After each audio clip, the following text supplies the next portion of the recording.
아내와 연애를 하면서 제가 준비한 데이트 3종 세트가 있었습니다. 물파스, 모기향, 그리고 손수건인데요. 주로 아내와 공원에 앉아서 데이트를 했습니다. 그때 먼저 손수건을 착 깔아서 앉게 했죠.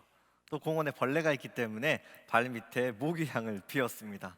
그 모기향을 뚫고 가끔 모기가 물 때가 있어요. 그때를 준비해서 물파스 딱 버물리 준비해서 이렇게 발라가면서 데이트를 했던 경험이 있습니다.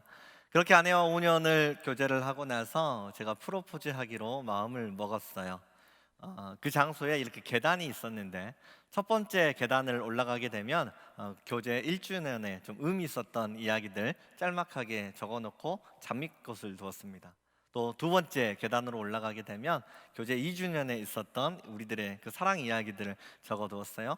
그렇게 해서 이제 마지막 계단에 딱 오르게 되면 이렇게 하트 촛불에 제가 가운데에 서 있고 자기야 사랑한다 나랑 결혼해줘 하고 이렇게 장미꽃을 이렇게 무릎을 꿇고 받아주길 기다리고 있었어요. 선택의 순간 아내가 잠깐 뜸을 들이더니 고마워 나도 사랑해 하고 그 장미꽃을 받아주었습니다. 그래서 아내랑 결혼하고 지금 아기 셋 낳고 잘 살고 있습니다. 오늘 말씀을 묵상하는데 마치 하나님의 사랑이 그렇지 않을까 싶은 생각이 들었습니다. 오늘 말씀은 애굽의 노예를 불러내서 하나님의 백성 삼으시는 우리 주님의 애절한 그 사랑 이야기를 들려주고 있습니다. 하나님이 이 시간 말씀 가운데 찾아오셔서 죄의 포로였던 우리에게 프로포즈 하십니다. 이젠 나의 백성이 되어주지 않겠니? 나의 사랑을 받아주고 제사장 나라가 되어주지 않을래? 이 하나님의 고백 앞에 여러분은 어떤 선택을 하시겠습니까? 오늘 말씀 제목 신의 산에서 받은 하나님의 프로포즈입니다. 하나님은 이스라엘 민족을 출애굽시키고 프로포즈할 장소로 인도해 가십니다. 그런데 안타깝게도 시작부터 문제가 발생해요. 본문 1절입니다. 이스라엘 자손이 애굽 땅을 떠난 지 3개월이 되던 날 그들이 시내 광야에 이르니라.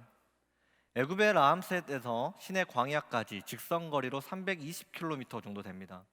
성경에서 하루길은 32km 정도를 의미해요. 그러니까 출애굽 직후의 시내 광야까지 열흘이면 충분히 올 수 있는 거리가 됩니다. 그런데 무려 3개월이라고 하는 시간이 걸리게 됩니다. 광야에는 하나님의 구름 기둥이 있고 불 기둥이 있었습니다. 하나님이 그들과 함께 하신다는 언약의 증표였어요. 광야 가운데 하나님이 함께 하시는데 이스라엘 민족 가운데 문제가 생겼다는 게 이해하기 쉽지 않습니다. 더구나 광야에서 어디로 나아가야 될지 하나님이 직접 인도해 주고 계셔요. 그런데도 광야를 헤매게 됩니다. 우리가 신앙생활을 하면서 마음 가운데 어려운 생각이 드는 이유 중 한 가지는 이유를 알 수 없는 기다림의 시간이 있다는 것입니다. 우리가 하나님께 기도를 하면 하나님은 반드시 응답해 주십니다. 그러나 기도를 해도 응답이 없는 시간들도 있다는 것이죠. 지금 우리는 코로나19로 인한 많은 어려움들을 겪고 있어요. 가정, 경제, 직장, 신앙생활 이 모든 것들이 다 흔들려 가버리는 그런 어려운 일들을 경험하고 있죠. 우리는 매일 하나님 앞에 나와 온라인으로 또한 그 세일의 기도를 하며 기도합니다. 기도하면 하나님 언젠가는 응답해 주시니까 반드시 이 문제는 해결되어질 거예요. 그런데 문제는 응답 속도입니다. 이 문제가 좀 빨리 좀 해결되면 안 될까요? 하나님 말씀만 한마디 해주시면 이 모든 문제가 한순간에 해결되어질 수 있는데 왜 하나님은 자꾸만 시간을 지체하고 계실까요? 우리가 한 번도 경험해보지 못한 그 신앙생활들, 이 상황 속에서 목장은 어떻게 이끌어가야 되는지, 기도는 어떻게 해야 되는지, 우리의 다운되어 버린 이 마음들은 어떻게 회복할 수 있을지 마치 영적인 신의 광야의 시간들을 걷고 있는 것 같습니다. 이 시간이 무슨 의미가 있는지 잘 모르겠다는 것이죠. 그러나 하나님의 입장에서 바라보게 되면 이 광야 3개월의 시간은 그 나름의 의미가 있었습니다. 하나님은 지금 이스라엘 민족을 출애굽시켜서 프로포즈할 장소로 인도하고 계시잖아요. 남녀가 데이트를 하다가 여성이 예쁘게 보이고 싶어가지고 이렇게 굽이 높은 신발을 신고 나올 때가 있지요. 불편하지만 그 사랑을 위해서 아름다운 그 모습을 보이고 싶어서 불편을 감수합니다. 그런데 남자가 그런 마음도 이해해 주지 못하고 자기야 식당 예약 시간 늦었다 뛰어 하면서 혼자 막 이렇게 달려가 버리면 분위기가 다 깨지게 되잖아요. 식당 예약 시간 늦으면 다른 식당 가면 됩니다. 뭐가 문제가 되겠어요? 시간보다 중요한 건 상대방을 배려하는 마음이죠. 외형적으로 보면 이스라엘 민족들 출애굽하고 그 인원이 장정만 60만 명이었어요.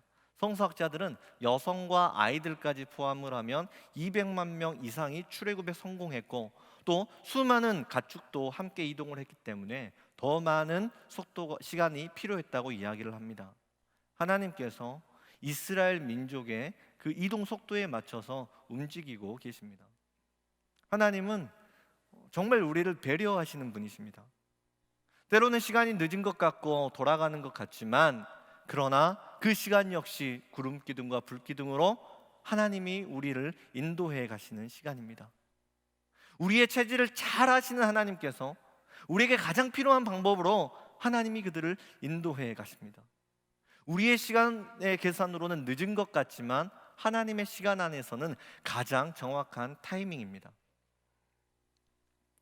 내면적으로 보게 되면 이스라엘 민족들 430년 동안 이집트의 노예로 살았습니다. 지금 하나님 은혜로 출애굽을 성공하기는 했지만 아직 그들의 마음이나 어떤 생활이나 그런 말투 이 모든 것들이 그 노예의 틀들을 그대로 가지고 있다는 거죠. 우리가 잘 아는 에스더는 페르시아의 포로였습니다. 아하수에로 왕의 부름을 받아 왕비가 되기 위해서 1년 동안 신부 수업을 받게 됩니다. 왕궁의 법도를 배워야 됐고 언어를 바꿔야 되고 그녀의 삶의 스타일을 완전히 다 바꿔야만 가능하죠. 그렇게 1년의 훈련을 받아야지만 왕비로서의 역할을 감당할 수 있습니다. 마찬가지로 이스라엘 민족들 이집트의 노예였어요. 바로를 위해 충성했고 바로가 주는 의식주를 제공받으면서 그것이 전부인 인생을 살고 있습니다. 그러나 하나님은 이스라엘을 하나님의 백성으로 부르고 계셔요. 위대한 하나님 나라의 제사장으로 그들을 초청하십니다. 이 땅에 하나님 나라를 건설할 위대한 민족으로 하나님이 그들을 이끌고 계시는 거예요. 이것이 출애굽의 목적이고 그들을 향한 하나님의 비전입니다. 그러니 이제는 노예의 생각을 바꿔야 됐고 하나님 백성으로 삶의 스타일을 완전히 바꾸어야 됩니다. 그래서 하나님이 준비하신 것이 광야 3개월의 시간이었어요. 이 광야 3개월의 시간은 노예의 그 습관들을 잘라내고 끊어버리는 시간입니다. 바로의 가치관을 절단시켜버리고 하나님의 꿈, 하나님의 비전으로 그들의 심령을 채우는 시간이었어요. 이스라엘의 진짜 모습이 무엇인지 하나님이 보여주는 시간입니다. 애굽의 노예를 불러내서 지금 하나님의 백성으로 삼기 위해 신부 수업하시는 그 하나님의 마음을 한번 상상해 보십시오. 우리 주님의 마음은 이스라엘을 향한 기대와 설레임으로 가득 채워져 있어요. 우리 하나님이 얼마나 위대한 분이신지, 하나님의 백성이 되어 이 땅을 사는 일들이 얼마나 멋지고 근사한 일인지 하나님이 보여주고 싶으셨습니다. 그래서 출애굽 당시에 우리 하나님이 10가지의 기적을 펼치십니다. 온 세상의 왕 되심이 하나님이심을 보여주는 사건이에요. 하나님의 백성은 왕 되신 하나님의 권세를 가지고 세상을 통치하는 사람이라고 하는 것이죠.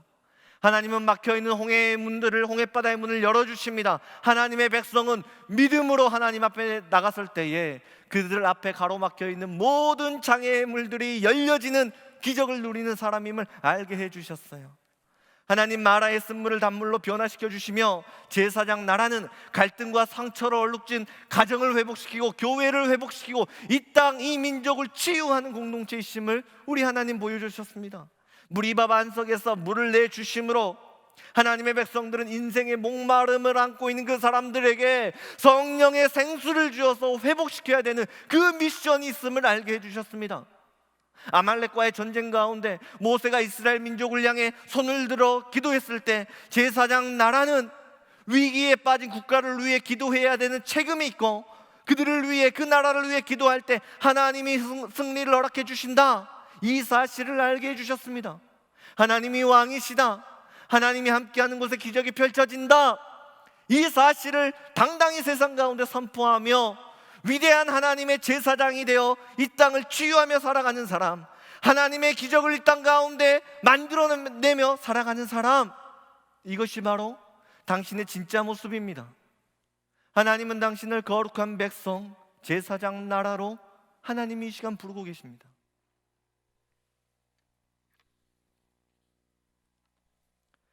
하나님은 이스라엘과 함께 드디어 프로포즈할 장소에 도착하셨습니다. 본문 2절입니다. 그들이 르비딤을 떠나 시내 광야에 이르러 그 광야에 장막을 치되 이스라엘이 거기 산 앞에 장막을 치니라. 시내 광야, 그 광야, 거기 모두 시내 광야를 의미하는 단어입니다. 무려 한 절 안에 똑같은 단어를 3번이나 반복하고 있어요. 왜냐하면 이 장소가 너무나 중요하고 역사적인 장소이기 때문에 그렇습니다. 바로 하나님과 이스라엘 민족이 결혼식을 한 장소가 시내산이었어요. 에스더가 1년 동안 그 신부 수업을 다 마친 이후에 왕의 부름을 받고 왕비가 됩니다. 왕과 결혼을 하게 된 순간 에스더의 신부는 포로에서 왕비로 변하게 되었어요.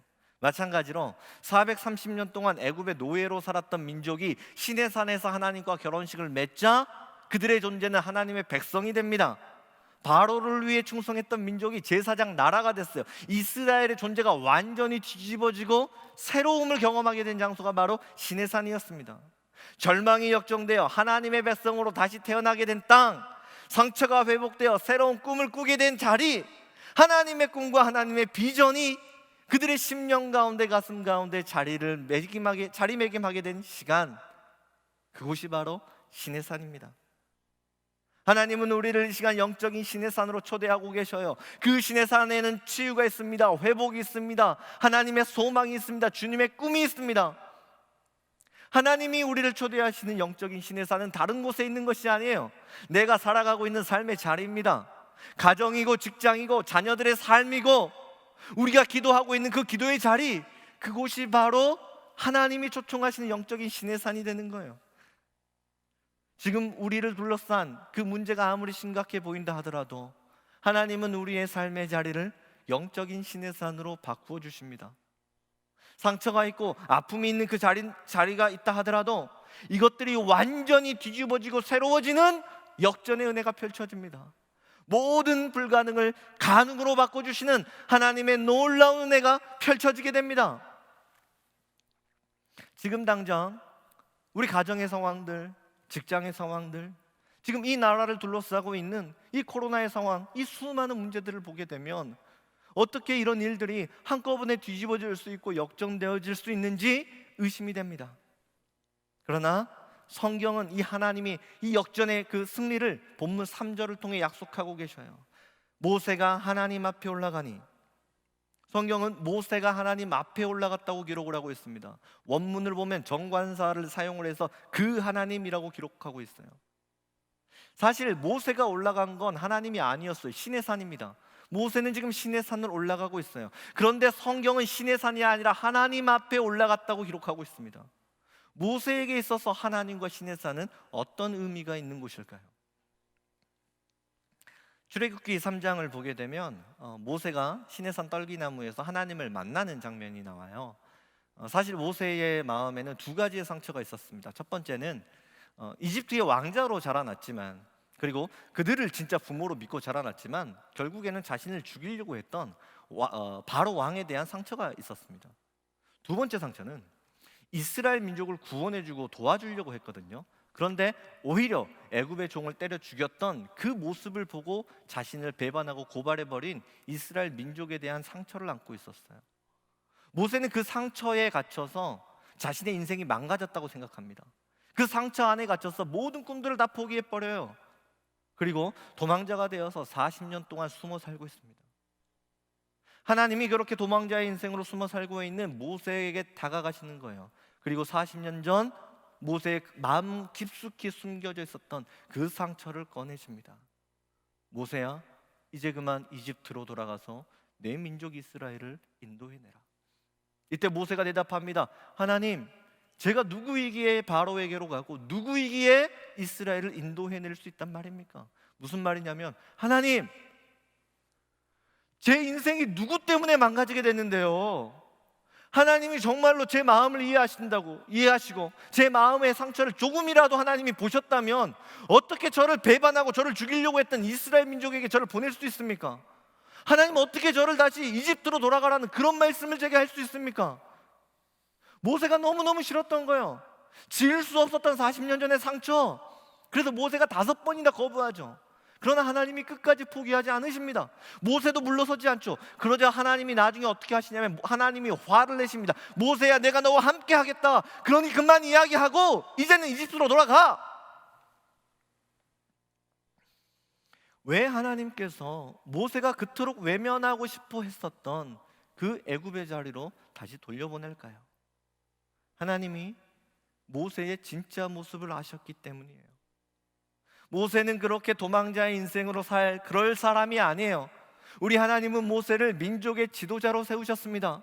그런데 모세가 그 상처에 갇혀가지고 자신의 진짜 모습을 잃고 살아가는 그 모습을 보는데 우리 하나님의 마음이 너무너무 아팠던 거예요. 모세야, 언제까지 그렇게 상처에 갇혀서 너의 진짜 모습을 잃어버리고 살 거니? 내가 너를 도와줄 수 있는 방법은 이거밖에 없다.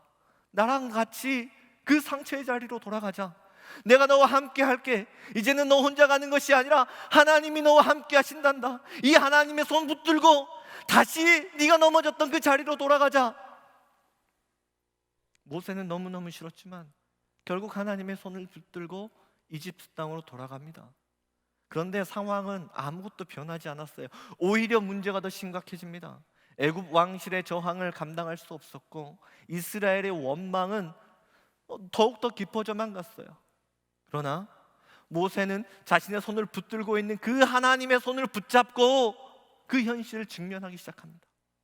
하나님의 손을 붙들고 주님의 약속을 가슴에 품고 그 현실을 직면했을 때 무너지지 않을 것 같았던 바로의 군대가 무너지기 시작합니다. 불가능할 것 같았던 출애굽의 문들은 열려지게 되었고 현실이 되었어요.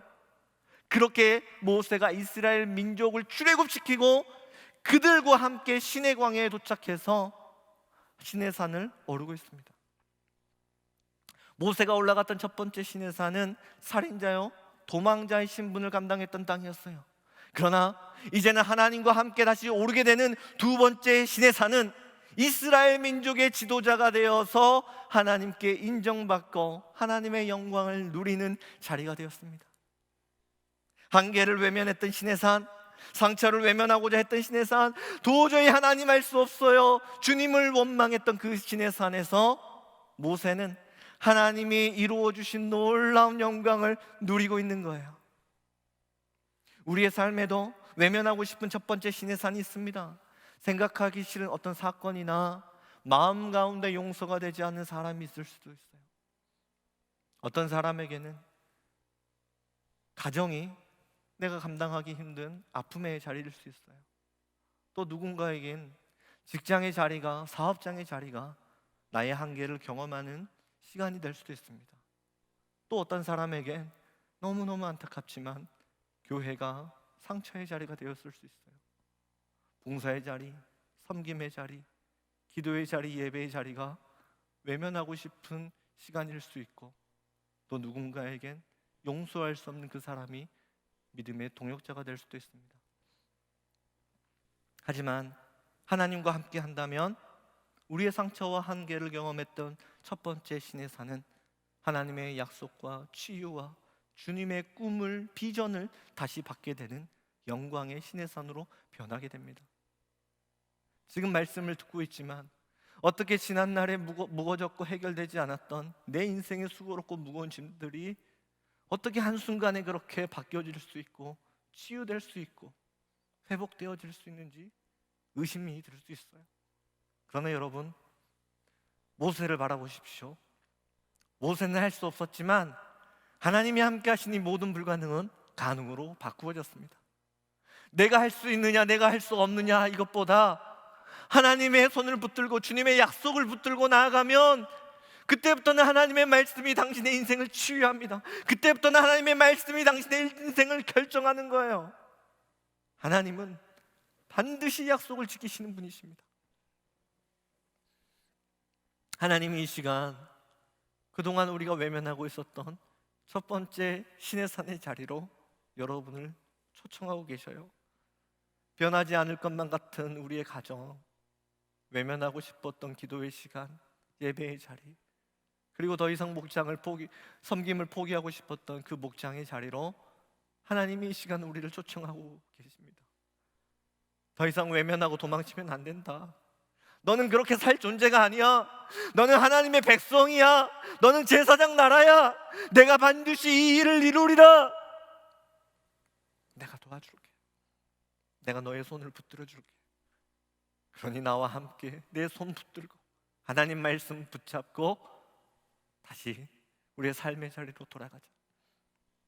하나님의 손을 붙잡고 돌아가면 과거에 이해되지 않았던 일들이 이해되기 시작하고 상처받고 깨졌던 우리의 마음들이 치유됩니다. 내가 할 수 없었고 내가 감당할 수 없었던 그 한계의 자리가 하나님의 꿈과 비전을 새롭게 품게 되는 영적인 신의 산으로 변하게 됩니다. 성경은 이 사실을 본문 3절을 통해 이렇게 이야기하고 있어요. 너는 이같이 야곱의 집에 말하고 이스라엘 자손들에게 말하라. 같은 사람의 이름을 야곱과 이스라엘이라고 부르고 계십니다. 야곱의 인생을 이제는 이스라엘의 인생으로 바꿔주시겠다는 우리 하나님의 강력한 의지를 보여주고 있는 장면입니다. 히브리 문학에서 이름은 그의 존재를 규명하고 있죠. 야곱의 이름의 뜻은 속이는 자라고 하는 뜻입니다. 그래서 야곱은 하나님을 만나기 전까지 이제까지 아버지를 속이고 형을 속이고 삼촌을 속이는 그런 속이는 인생을 살게 됩니다. 그런데 그런 야곱이 하나님을 만나게 되자 하나님께서 그의 이름을 축복하시며 이스라엘이라고 이름을 바꿔주시는 거예요. 하나님과 겨루어 이긴 자, 위대한 하나님의 사람으로 야곱의 존재를 새롭게 변화시켜 주십니다. 애굽의 종으로 살았던 이스라엘의 과거는 야곱과 같은 인생이었어요. 그러나 하나님은 야곱의 후손을 향해 이 시간 말씀하십니다. 너는 이스라엘이라. 너는 하나님의 백성이다. 너는 제사장 나라다.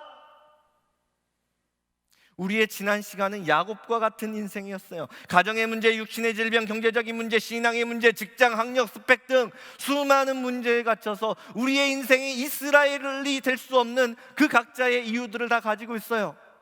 그러나 하나님이 이 시간 말씀하십니다. 지금까지는 야곱과 같은 인생을 살았다 하더라도 앞으로 펼쳐질 너의 미래는 이스라엘이라. 하나님의 기적이 펼쳐지게 되리라. 내가 반드시 이 일을 이루리라.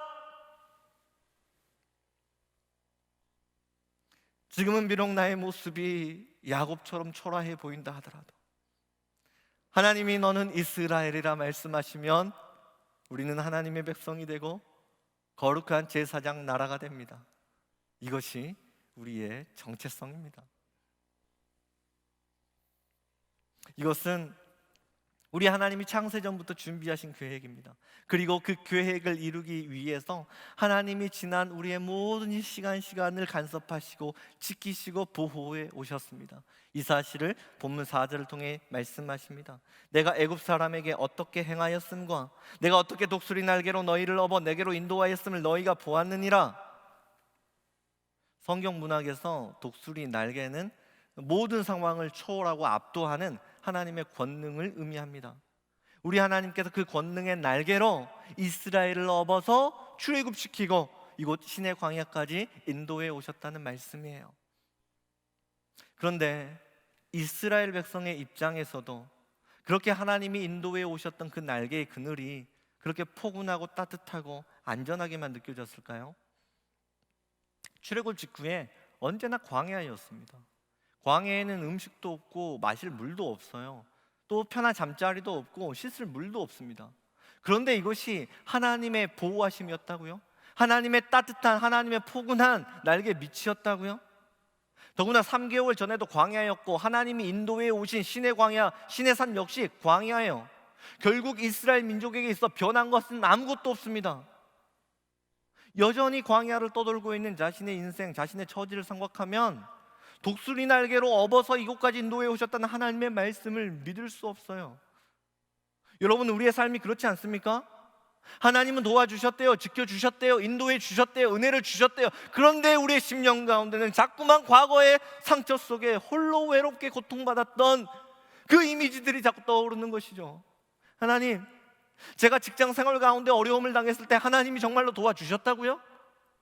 하나님, 사랑하는 저희 아버지, 사랑하는 우리의 자녀들이 병들어서 하나님 고쳐달라고 그렇게 기도했을 때 우리 하나님 들어주셨다고요?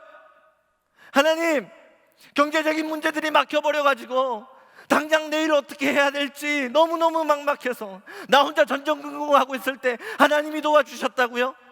그때마다 기도해야지, 그때마다 순종해야지, 그때마다 더 헌신해야지, 채찍질 하들 더 요구만 하시지 않았습니까? 이런 게 하나님의 사랑이었습니까? 이런 게 하나님의 보호하심이었다고요? 하나님, 저는 믿을 수 없습니다. 말씀을 준비하는데 이러한 질문들이 가슴 가운데 휘몰아쳐서 너무너무 마음이 힘들었어요. 그러다가 수능시험을 준비하는 수험생 인터뷰 영상을 보게 되었는데요, 수능시험 준비하면서 가장 힘든 것이 무엇인지를 묻는 내용이었습니다. 그런데 그 영상을 보고 나서 저의 이러한 마음들, 이런 생각들이 완전히 바뀌게 되었어요. 그 영상 함께 보겠습니다. 잘하고 있니? 하고 물어보시는 것 자체가 나는 잘하고 있는데 부모님한테 이렇게 짜증도 많이 내고 했던 것 같아요. 실기가 얼마 안 남았는데 결과도 안 나오고 해가지고 자책이 많이 나오더라고요. 기록이 떨어지거나 그러면은 위로는 해주는데 이게 위로 같지 않고 다 경쟁자 같기도 하고. 너가 열심히 했으면 결과가 좋았을 거야 라는 말이 되게 좀, 저는 열심히 한다고 했는데 이게 결과로 안 보여줬을 때 듣는 말이라서 조금 그게 많이 상처. 이건 뭐예요? 아, 감사합니다. 오, 편지 있는데요? 사랑하는 시우에게 사랑하는 내 딸 제인아, 사랑하는 딸 한이야. 한이가 태어나 아빠를 기쁘게 했던 게 엊그제 같은데 어느새 훌쩍 자라 고3이 되었구나. 많이 힘들지? 힘들고 지치고 짜증스러운 거 참아내면서 견뎌내고 있다는 거 엄마 잘 알아. 한편으론 꿋꿋이 이겨내는 모습을 보면서 대견하기도 하단다.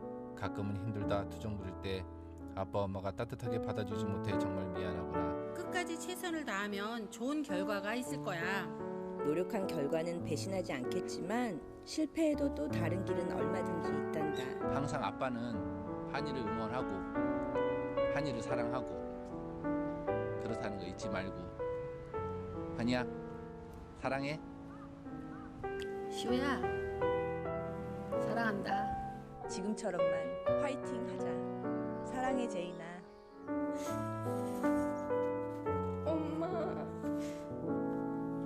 엄마는 늘 네 편이야. 나름 열심히 공부하고 있는데 꼭 그 부모님이 그 마음을 몰라주시는 것 같아 너무 서운했던 거죠. 더 열심히 하면 좋은 결과가 있을 거야, 격려하는 말인데 꼭 내 삶을, 상황을 자책하고 책망하는 말처럼 들려요. 왜 부모님은 날 이해하지 못할까? 왜 나에게 힘을 주지 못할까? 자꾸만 부모님의 사랑이 의심되고 원망이 됩니다. 그러나 그 의심과 원망의 시간 속에서도 부모님은 여전히 그 자녀를 사랑하고 있었어요. 수능시험은 자녀가 오롯이 감당해야 될 몫입니다. 그 시험이 너무 힘들긴 하지만 그렇다고 해서 부모님이 그 시험을 대신해 줄 수는 없잖아요. 그 시험을 통과해야 되지만 그 자녀가 성공할 수 있다는 걸 부모님이 알고 계셔요. 그래서 부모님이 많이 힘들지? 힘내. 엄마가 기도할게. 아빠가 응원하고 있다. 사랑한다 우리 딸, 사랑한다 우리 아들, 화이팅! 때로는 한 발짝 떨어져서 자녀를 바라보는 것도 사랑입니다. 아픔을 직면하게 하는 것도 사랑이에요. 스스로 날개짓 하도록 멀리서 지켜보는 것도 사랑입니다. 하나님은 우리를 너무나 사랑하시기 때문에 우리에게 성장하고 할 수 있는 그 기회를 주고 싶었어요. 그런데 우리는 하나님의 사랑의 깊이와 그 넓이를 다 이해하지 못합니다. 조금만 힘들면 왜 하나님 날 도와주시지 않냐고, 우리 하나님 왜 우리의 기도를 외면하시냐고 주님의 사랑을 원망하고 의심하죠. 그러나 지금 이 코로나 상황 속에서, 정말로 말도 되지 않는 이 어려운 상황 속에서 우리가 온라인으로 예배를 드릴 수 있는 건, 그리고 이 시간, 예배 시간이 끊어지지 않는 건 여기까지 우리를 업고 인도해 주신 하나님의 날개가 있었기 때문에 그래요. 하나님의 사랑이 영원히 우리와 함께 하십니다.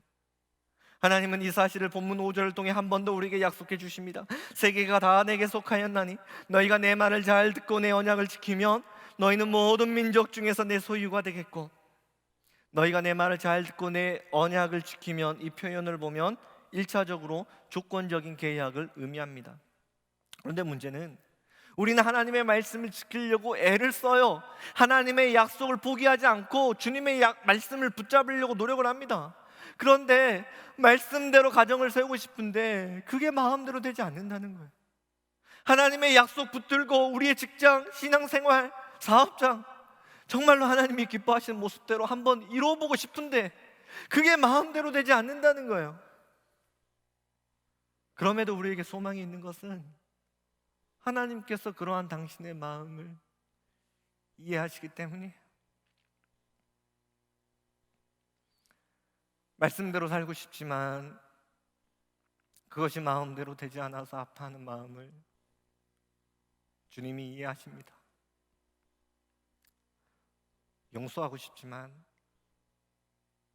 지난날의 상처에 갇혀서 나조차 내 마음을 컨트롤할 수 없는 그 아픔의 시간들을 하나님이 이해하십니다.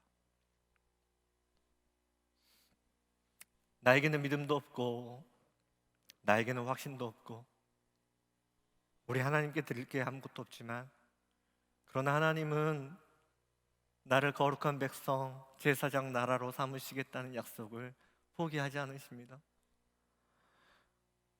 내가 연약하고 내가 하나님의 약속을 지킬 수 없었기 때문에 우리 하나님이 나를 대신해 그 약속을, 언약을 대신 지시기로 결심하십니다. 창세기 15장을 보면 하나님이 아브라함을 부르십니다. 아브라함아, 내가 너를 너무나 사랑한다. 밤하늘에 있는 별처럼, 그리고 바닷가에 펼쳐져 있는 모래알처럼 내가 너의 민족을, 너의 인생을 축복하겠다. 너는 열국의 아버지가 될 것이야. 그러자 아브라함이, 하나님, 저는 자녀가 한 명도 없는데요, 그리고 제 몸은요 아이를 낳을 수 있는 몸이 아니잖아요. 하나님, 제 육체를 보면 모든 소망이 끝나버렸어요. 주님의 말씀이 귀하고 감사하긴 하지만 하나님, 제가 그 말씀을 믿을 수가 없어요. 그러자 하나님께서 아브라함에게 언약을 세우자고 말씀하십니다. 동물 한 마리를 잡아서 반으로 쪼개고 그것이 서로 마주 볼 수 있도록 세워두어라 말씀하셨어요. 이것은 그 당시 사람들이 약속을 맺을 때 사용했던 방법인데요, 그 찢겨진 동물 사이를 이렇게 지나가면서 만약에 약속을 깨게 되면 자신의 몸이 그렇게 갈기갈기 찢기겠다는 맹세를 하는 약속입니다. 그날 밤 하나님이 어둠이 내려앉자 횃불의 형상으로 나타나십니다.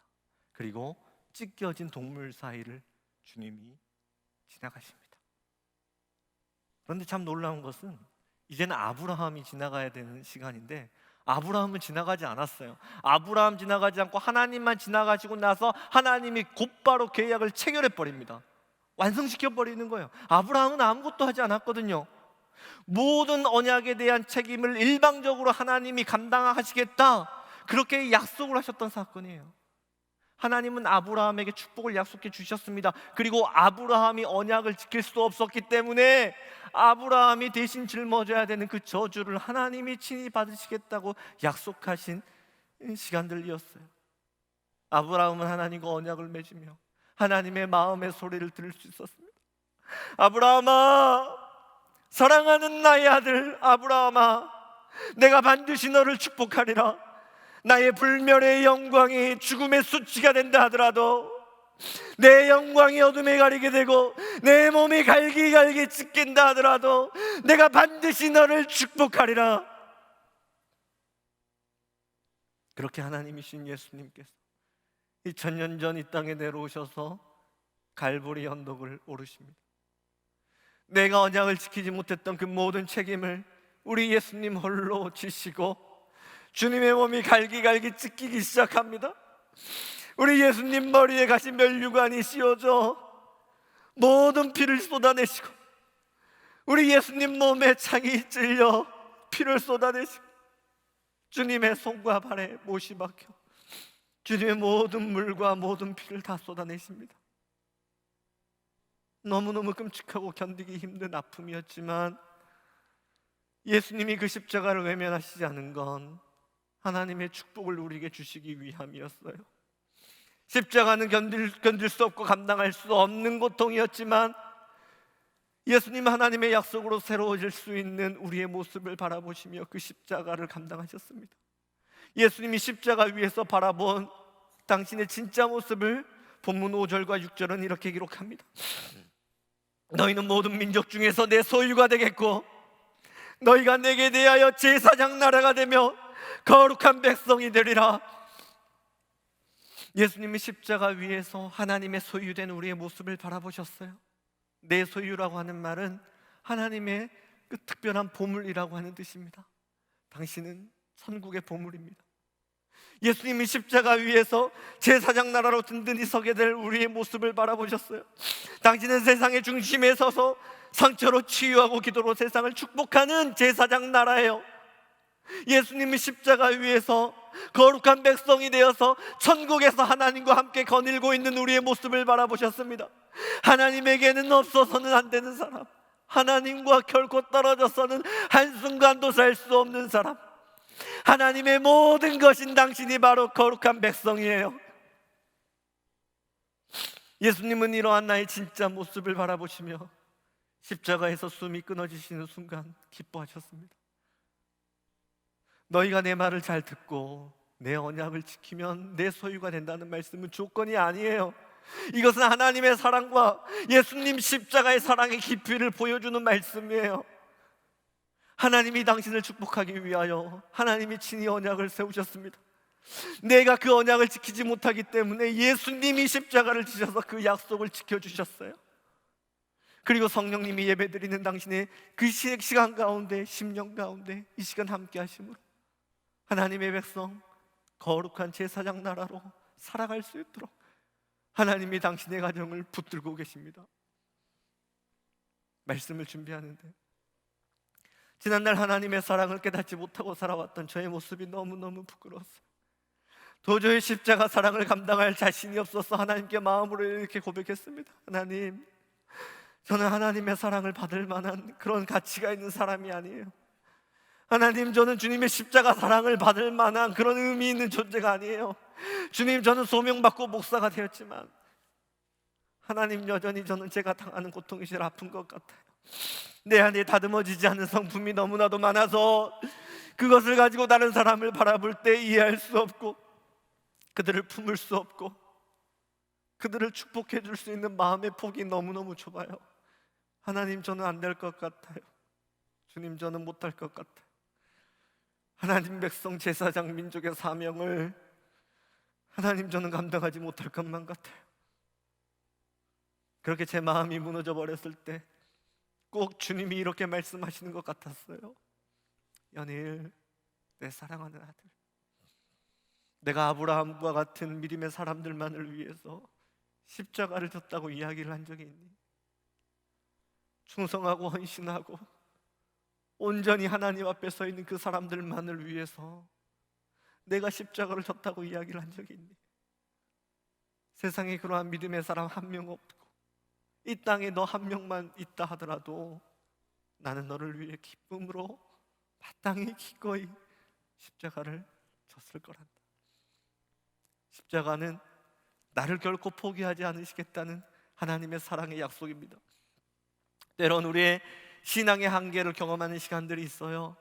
가정의 한계, 직장의 한계, 자녀들과의 한계, 또한 믿음의 한계를 경험하는 시간들이 있죠.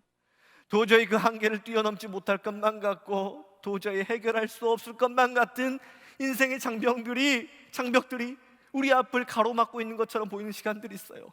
그러나 그 한계와 그 장벽들은 우리를 주저앉고 우리를 낭망시키기 위해 존재하는 것이 아니라 내가 하나님의 백성이 되고 제사장 나라가 된다는 것이 얼마나 소중한 축복인지 깨닫게 해주는 믿음의 도구가 되어집니다.